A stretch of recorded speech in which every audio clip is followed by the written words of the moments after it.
तो जो ये आज जी एडवांस का पेपर हुआ था उसका फर्स्ट पेपर के कुछ 3-4 क्वेश्चन है मैथ्स के जो मैं डिस्कस कर रहा हूँ आज। देखना जो फर्स्ट क्वेश्चन है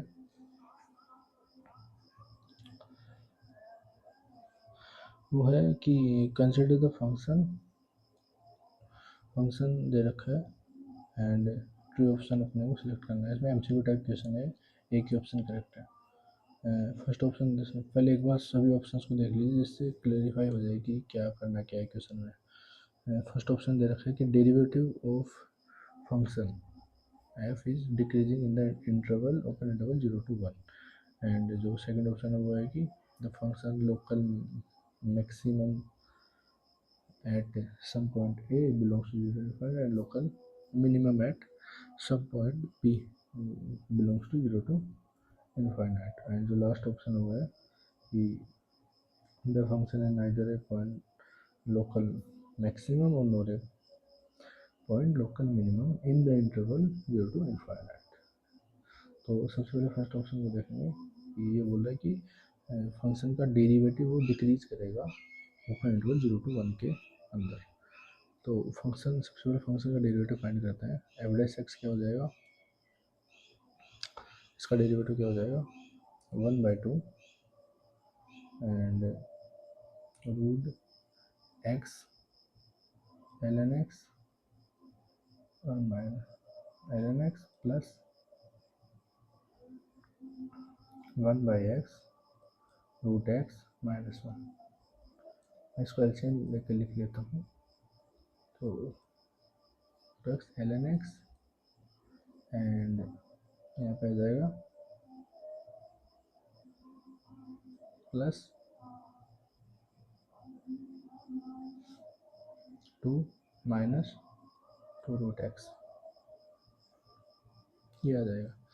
एंड ये जो 2 रूट एक्स है ये ऑलवेज पॉजिटिव होगा बिकॉज फंक्शन 0 to इन्फाइनाइट में डिफाइन है। ठीक है, ये हो जाएगा एफ डैश ऑफ एक्स। अब मैं इस ऊपर वाले को मैं जी ऑफ एक्स कंसिडर कर लेता हूँ एक बार के लिए।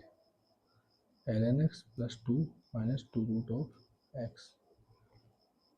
ठीक है, क्योंकि ये quantity 2 root x always positive है।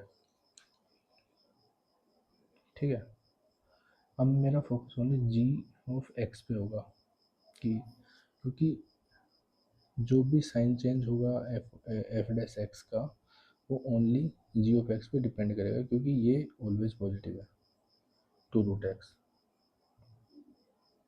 ठीक है, मैं इसका डेरिवेटिव कर लेता हूँ एक बार क्योंकि मैं इसके बारे में देख रहा हूँ ना, तो इसका डेरिवेटिव करके मैं इसकी जो भी है इसका नेचर वो मैं फाइंड करूँगा।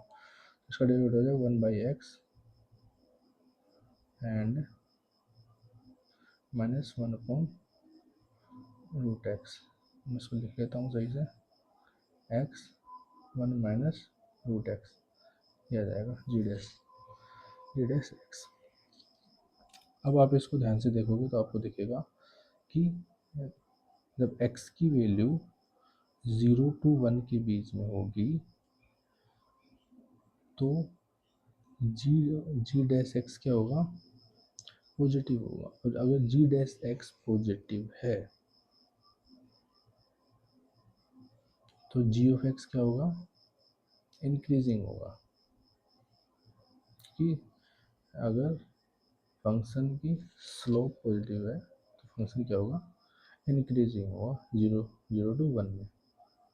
अब जी ऑफ एक्स अगर इंक्रीजिंग है तो मतलब ये जो चीज़ है ये इंक्रीजिंग है और ये 0 to 1 में ये भी एफ डैश एक्स को 2 रूट एक्स भी एफ डैश एक्स को इंक्रीज ही करेगा 0 to 1 में।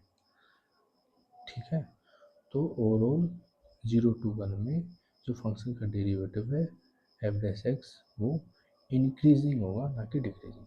तो फर्स्ट ऑप्शन क्या हो गया, फॉल्स हो गया। ठीक है, अब सेकंड और थर्ड ऑप्शन पे अपन जाते हैं। ठीक है, एक चीज़ तो ये पता चलेगी जी डैश एक्स पॉजिटिव है 0 to 1 में और अगर x की वैल्यू 1 से बड़ी है तो उस केस में g डैश ऑफ x क्या होगा, लेस देन 0 होगा। g डैश ऑफ x क्या होगा, लेस देन 0 होगा। अब आपको दिखेगा कि जी डैश एक्स पॉजिटिव है 0 to 1 में, और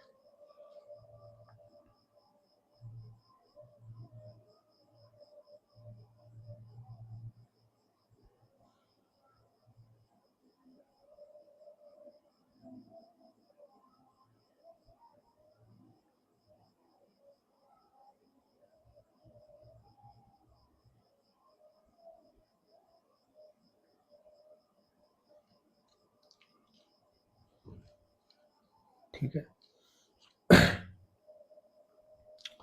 ये चीज़ आपको पता चली। और जो क्रिटिकल पॉइंट होगा ना, जो यहाँ से अपन क्रिटिकल पॉइंट अगर देख पाए, अगर जी ऑफ इसका क्रिटिकल कि एफ डैश एक्स ज़ीरो कहाँ पे हो रहा है, एफ डैश एक्स ज़ीरो कहाँ पे हो रहा है, तो वो ज़ीरो यहाँ से आपको दिख जाना चाहिए कि x की वैल्यू अगर 1 पुट करेंगे तो ln x की वैल्यू 0, एंड यहाँ पे 1 पुट करेंगे तो ये 0 है, तो x ये 0 कब होगा, x इज इक्वल टू 1 पे, तो 1 क्या हो गया, क्रिटिकल पॉइंट हो गया, 1 क्रिटिकल पॉइंट हो गया। और अगर G dash X greater than 0 है 0 to 1 में, यानी function increase, G of X increase कर रहा है, और फिर G dash of X decrease less than 0 है, तो मतलब जी ऑफ एक्स डिक्रीज कर रहा है, और जो जी ऑफ एक्स की जो मैक्सिमम वैल्यू है ना वो 0 है, maximum value G of x की 0 है। इसका मतलब क्या हुआ कि जो जी ऑफ एक्स है ना वो ऑलवेज लेस देन 0 है, only x is equal to 1 को छोड़ के, क्योंकि 1 पे जी ऑफ एक्स की वैल्यू 0 है। ठीक है, इसका मतलब क्या हुआ कि whole interval 0 to infinite G of x क्या हो गया, less than 0, G of x क्या हो गया, लेस देन 0।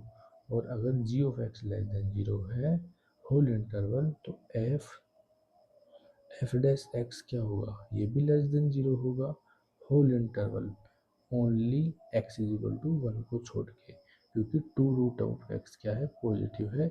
ये क्वांटिटी अगर नेगेटिव है तो एफ डैश एक्स भी नेगेटिव होगा, और अगर एफ डैश एक्स नेगेटिव है होल इंटरवल 0 to इनफाइनाइट, तो इसका मतलब ये हुआ कि ये साइन चेंज नहीं हो रहा एफ डैश एक्स का, और अगर एफ डैश एक्स का साइन चेंज नहीं हो रहा तो लोकल मैक्सिमम पॉइंट भी नहीं होगा और लोकल मिनिमम पॉइंट भी नहीं होगा। तो एक ही ऑप्शन बचता है कि neither A point local maximum NOR A point local minimum in the interval 0 to infinite. तो आपको ये फर्स्ट क्वेश्चन समझ में आया होगा। इसके बाद में अपन सेकंड क्वेश्चन की तरफ जाते हैं। सेकंड क्वेश्चन बोल रहा है कि let P be the point on the parabola y is equal to x square such that the slope of the tangent of the parabola at point P is 4, यानी जो टेंजेंट की slope है parabola के ऊपर वो क्या है, 4 है। तो एक एक डायग्राम से अपन इसको थोड़ा सा डायग्राम इसका बनाते हैं, एक बार थोड़ा समझ में आएगा कि क्या बोलना क्या चाह रहा है वो।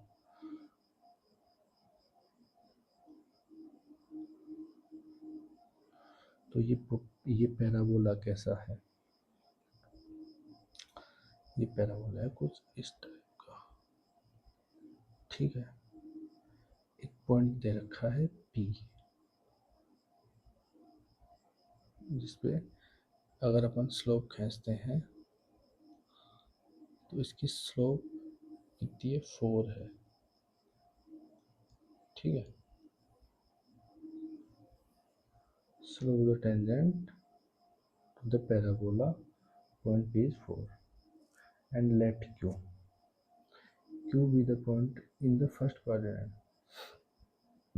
फर्स्ट क्वाड्रेंट की बात कर रहा है ये कि कोई सर्कल है, इसकी रेडियस कितनी है √2, ये आपको दिखना चाहिए, इसकी रेडियस √2 है, इस पे कोई पॉइंट है Q फर्स्ट क्वाड्रेंट में, उस पर स्लोप खींच रहा है, तो उस स्लोप की वैल्यू क्या है -1, ठीक है। एंड थर्ड एक और दे रखा है इलिप्स,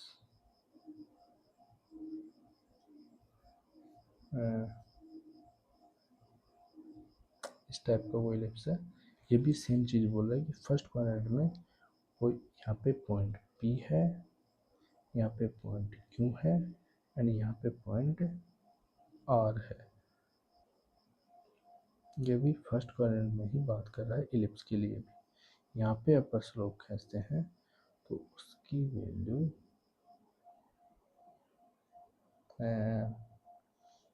कितनी है -1/2, ठीक है। ये चीज़ आपको दिखना चाहिए, यानी 3 पॉइंट हैं फर्स्ट क्वाड्रेंट में, क्योंकि इसमें इसने फर्स्ट क्वाड्रेंट इसलिए नहीं बोला पैराबोला में, क्योंकि आप पैराबोला पे देखोगे तो अगर स्लोप की वैल्यू 4 है यानी पॉजिटिव स्लोप है, तो वो आपको दिखना चाहिए कि वो फर्स्ट क्वाड्रेंट में ही होगा, इसलिए इसने फर्स्ट क्वाड्रेंट नहीं लिखा। मतलब हर चीज़ में ये मतलब चकमा देने की कोशिश करते हैं स्टूडेंट को, ठीक है, आपको देखना चाहिए। 3 पॉइंट है फर्स्ट क्वाड्रेंट में, P, Q और R, ठीक है। अब ये बोल रहा है कि कोई सर्कल है जो पास कर रहा है PQR से, PQR से कोई सर्कल पास कर रहा है तो उसकी रेडियस ये पहुंच रहा है, ठीक है। तो अब P पॉइंट फाइंड कर लीजिए एक बार के लिए कि P पॉइंट क्या है। अगर dy/dx निकालेंगे पैराबोला के लिए, वो क्या आएगा 2x आएगा ना। और अगर इसकी वैल्यू 4 है तो x इक्वल टू क्या आएगा 2, x2 है, x2 है तो y क्या होगा, y इक्वल टू क्या हो जाएगा 4, यानी जो p है ना p वो आ गया 2,4, ठीक है। अब सर्कल से dy/dx क्या हो जाएगा 2x plus 2y dy/dx is equal to 0, and जो dy/dx की वैल्यू है वो क्या आ गई, वो आ गई -x/y, इसकी वैल्यू क्या दे रखी है -1, स्लोप की वैल्यू -1 दे रखी है ना। तो x इक्वल टू क्या आ गया y, किसके लिए सर्कल के लिए, x इक्वल टू y आ गया, मतलब तो आप सर्कल की इक्वेशन से x की वैल्यू y पुट करके या y की वैल्यू x पुट करके आप 2x² इज इक्वल टू 2 लिखेंगे, x की वैल्यू लेंगे +-1, और अपन फर्स्ट क्वाड्रेंट में बात कर रहे हैं तो इसलिए x की वैल्यू 1 लेंगे, तो x इक्वल टू 1, तो y इक्वल टू क्या हो जाएगा 1, तो जो Q पॉइंट होगा वो हो जाएगा 1,1, ठीक है। अब इलिप्स के लिए बात करते हैं, इलिप्स के लिए बात करते हैं। इलिप्स की इक्वेशन ये दे रखी है अपने को, ठीक है। इसमें dy/dx अगर अपन निकालते हैं तो वो क्या आएगा, वो आएगा 2x, डायरेक्ट लिख रहा हूँ मैं, इतना तो समझ में आना चाहिए, 2x माइनस 2x अपॉन ये हो जाएगा 8y, ठीक है, ये हो जाएगा dy/dx इलिप्स के लिए।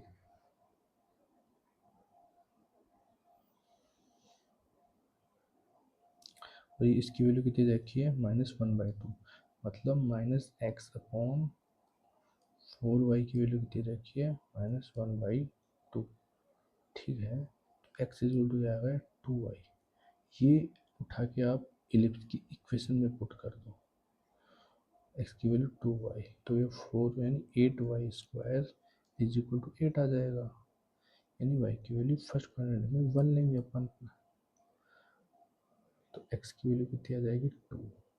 जो r पॉइंट है वो आ जाएगा 2,1। अब अपने पास आ गए 3 पॉइंट, तीनों पॉइंट आ गए 1। मैं इसको एक बार तीनों पॉइंट को ड्रॉ कर रहा हूँ फर्स्ट क्वाड्रेंट के अंदर। जो P पॉइंट है वो क्या है 2,4, यानी 2,4। मैं यहाँ पे 2,4 मैंने P पॉइंट ड्रॉ किया है यहाँ पे, ठीक है। Q पॉइंट क्या है 1,1, यहाँ पे ये 1,1 ये Q पॉइंट है, ठीक है। एंड R पॉइंट है 2,1, यहाँ पे 2,1 ये है कौन सा पॉइंट R पॉइंट। और ये क्या बन, ये राइट एंगल ट्रायंगल बन रहा है, तो दिख रहा होगा। अब ये बोल रहा है कि ऐसा सर्कल जो तीनों से पास करे पी क्यू आर से। अगर तीनों से पास कर रहा है पी क्यू आर से, ऐसा सर्कल कंसिडर करो पी क्यू आर तीनों से पास कर रहा है। अब ये राइट एंगल ट्रायंगल बन रहा है। यहाँ पे सर्कल के अंदर राइट एंगल ट्रायंगल कब बनता है, जब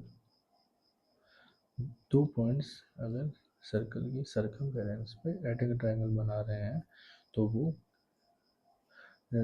डायमीटर के एंड पॉइंट्स होंगे। ये थ्योरम होती है, मतलब ये आपने पढ़ा भी होगा। तो ये डायमीटर के एंड पॉइंट्स होंगे पी और क्यू। तो पी और क्यू के जो बीच की डिस्टेंस फाइंड कर लेते हैं अपन, तो डायमीटर फाइंड हो जाएगा, उसका हाफ क्या हो जाएगा रेडियस हो जाएगा।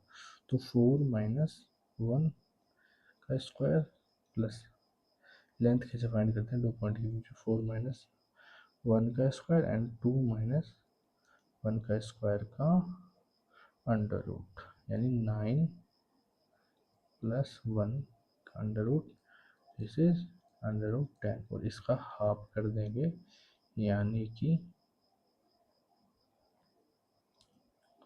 क्या आ जाएगा 5/2। ये उस सर्कल की रेडियस हो जाएगी, यानी ऑप्शन सी करेक्ट हो जाएगा। ये देखते हैं क्या बोला, considering only the principal values of the inverse trigonometry function the value of, मतलब ये इसकी वैल्यू फाइंड करनी है अपने को, कंसिडर करना है प्रिंसिपल वैल्यू ही अपन ले, ठीक है। तो देखो सबसे पहले इसको अपन अगर देखें तो ये मतलब इसकी वैल्यू जो अंदर दे रखा है वही होगा, इसकी वैल्यू अंदर दे रखा है वही आएगी।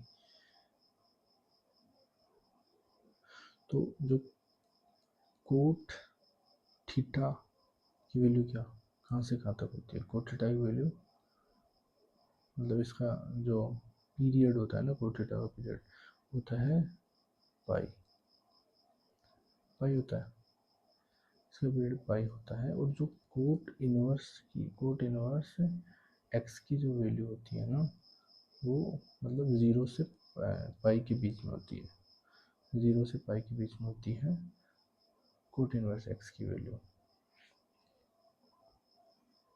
ठीक है। तो जो ये इसकी वैल्यू आएगी ना, 0 से पाई के बीच में लेनी है अपने को, प्रिंसिपल वैल्यू 0 से पाई के बीच में लेनी है।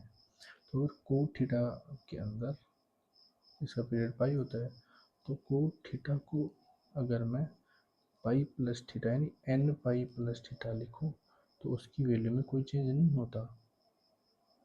तो अगर मैं -11 को 4 पाई -11 लिखता हूँ, तो इसकी वैल्यू 0 to पाई के बीच में आएगी, इसकी वैल्यू 0 to पाई के बीच में आएगी।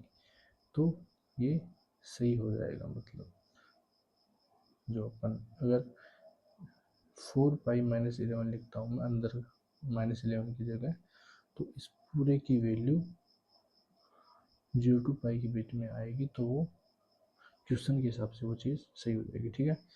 और इसकी वैल्यू क्या हो जाएगी, इसकी वैल्यू अगर मैं कोस इनवर्स -1/√2 को थीटा लिखूं, तो कोस थीटा की वैल्यू क्या आ गई -1/√2, एंड थीटा क्या आ गया, पाई/4।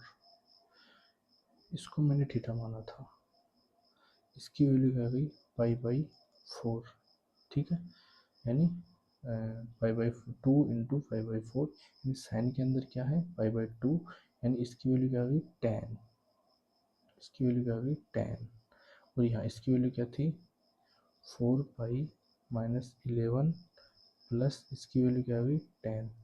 अब अपने किसकी वैल्यू देखनी है, ओनली इसकी। तो इसमें भी अगर मैं जो tan इनवर्स 2 को अगर मैं थीटा लूँ, tan इनवर्स 2 को थीटा लूँ,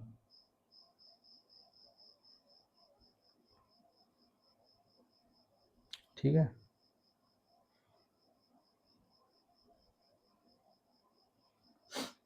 तो उस तो ये क्या हो जाएगा, साइन 2 थीटा।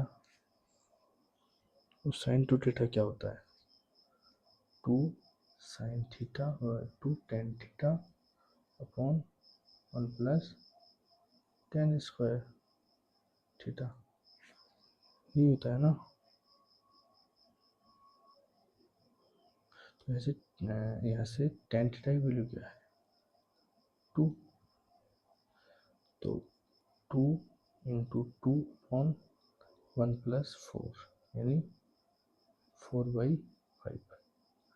इसकी वैल्यू क्या आई, 4/5, यानी 10 से मल्टीप्लाई करेगा 4/5 का तो 8, प्लस में 8, प्लस में 8, तो क्या आ गया, 7 प्लस 4/5। ये क्या आ जाएगी इसकी, इसका आंसर हो जाएगा ऑप्शन सी। ठीक है, ये 3 क्वेश्चन थे, और नेक्स्ट क्वेश्चन है वो कल लेके आऊँगा। Okay, thank you for watching.